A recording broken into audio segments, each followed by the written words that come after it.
Public opinion and special interest groups.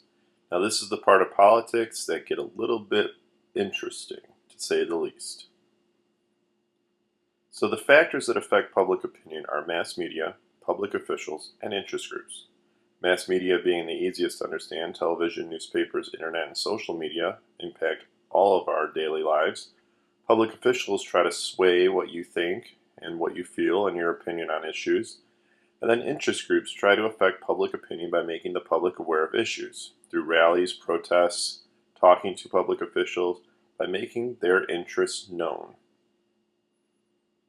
So how do we measure public opinion? The easiest way is the opinion poll. Two of the most well-known are the Gallup poll and the Harris survey. Also, there are random samples. A group of random people are asked questions, and with a big enough set will give an accurate representation of public opinion. And I left out the effects of polls, but the effects are issues and ideas come out, and we get to see what happens and what people think. Interest groups. There are many different types of interest group. We have economic interest groups. We have the NAACP, CORE, now AARP. If you go online, you can Google interest groups, and it'll give you lots of different options, lots of different groups, and what they believe, what they stand for, how they try to impact the government. And that's really the goal of the interest group, is to change legislation, change the viewpoint of the people and of the legislatures for upcoming laws.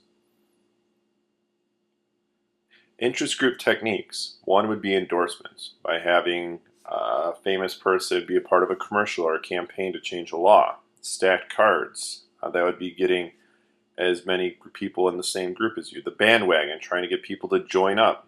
Glittering generalities, symbols, just plain folks. This would be one that was used years ago about Joe the plumber during a presidential campaign. And then calling home, getting people on the ground and talking to them. Interest groups and public policies. What are the functions of interest group? Well, the main function of interest groups is to bring to light issues and concerns that politicians need to know about. These groups go to politicians, talk to them about things going on in their communities.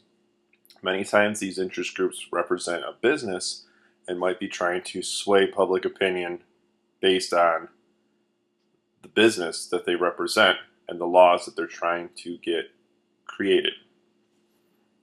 Lobbies. What does it mean to lobby? Now, this is to try and get the government to support the goal of the lobbying group.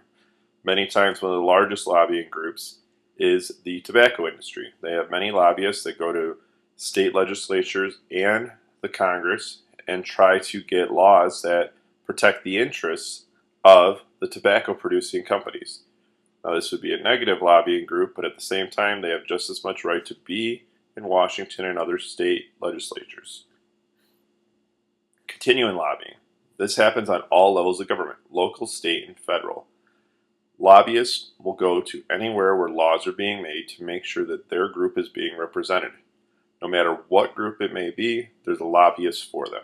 So the lobbyists use public opinion to try and persuade public opinion and influence the lawmakers, to try to sway what people think, to get them on the side of their interest group, so laws will be passed that favor them. So the regulation of lobbyists. Originally, lobbyists were looked down upon because of their techniques that were used to try to win votes. Early in the age of lobbyists, dinners, cash, trips, hotel rooms, anything that you could imagine would be thrown at a lawmaker to try to get them on their side. That still happens a little bit today, but it's a little bit smaller and might not be as public. So, continue your reading, do your assignments, and work on your presidential simulation.